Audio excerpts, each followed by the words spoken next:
Plopipote les amis, aujourd'hui nous allons parler de l'Empire de Cristal. Avant de commencer, que savons-nous de l'Empire de Cristal? Il est fait de cristal, oui, mais on sait qu'il a été dirigé par le roi Sombra, qu'il a disparu pendant un millénaire avant de revenir, que la magie du royaume dépend de l'état émotionnel des sujets qui sont des Crystal Pony, et qui je le rappelle sont une race à part entière. Nous savons que le cœur de cristal protège également l'Empire d'un gigantesque blizzard et qu'à la naissance d'un nouveau sujet, une cérémonie est organisée pour redonner de l'énergie au cœur. J'espère ne pas avoir oublié de points, mais je crois que c'est à peu près tout ce qu'on sait. En fin de compte, on ne connaît pas grand-chose. Mais c'est là que les théories commencent.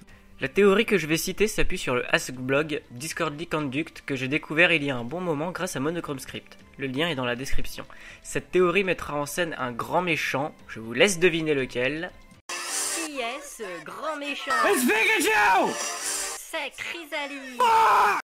Chrysalis? Mais que fait notre changeline préférée dans un épisode sur l'Empire de Cristal? Je vais vous expliquer.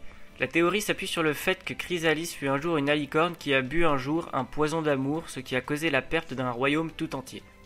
La théorie ne mentionne pas le royaume de cristal et parle également d'un dragon qui est canonique à la chute du royaume. Mais l'idée que notre cher Cricri a été empoisonné est à la base de la théorie que je vais citer. Un prince a un jour donné à Chrysalis, qui est la princesse de l'Empire de Cristal, un poison d'amour. Le poison dégénère et la transforme en équidé insectoïde bien dégueulasse et absorbe ainsi la totalité de l'amour que son prince avait pour elle. Chrysalis, n'étant plus sous l'effet du poison, prit conscience de ses actes et fuit son royaume. Les sujets sont perdus car sans nouvelles des dirigeants. Une rumeur parle de filtre d'amour, certains l'ont surnommé poison d'amour. Depuis, Chrysalis parcourt le monde à la recherche d'amour à absorber dans le but de devenir suffisamment puissante pour retrouver sa beauté d'antan. Le dragon dans tout ça? Je dirais que c'est lui qui provoque ce froid glacial. Mon hypothèse serait qu'il dort profondément dans une grotte ou quelque part, et qu'il recouvre le ciel de fumée, empêchant ainsi la chaleur du soleil de réchauffer la terre. Il dort depuis tellement longtemps que même les autres dragons ne le connaissent pas. Ça peut expliquer le fait qu'il ne vient pas quand le seigneur des dragons appelle tous les autres dragons. Et c'est là que Sombra arrive. Un peuple puissant en état de faiblesse, rien de mieux pour commencer sa conquête du monde.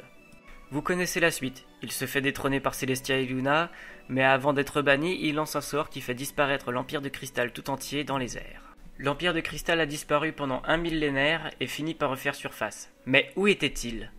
Personnellement, je suppose que son sort consistait à transporter l'Empire de Cristal tout entier 1000 ans dans le futur. Ce voyage dans le temps a finalement affecté les citoyens qui ont la mémoire en compote après un tel sortilège. D'ailleurs, pourquoi 1000 ans?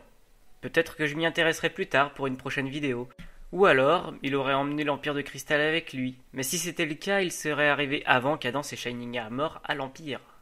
C'est tout pour aujourd'hui, j'espère que la vidéo vous aura plu. Sur ce, je vous dis à la prochaine et amusez-vous bien. Ciao, ciao plus!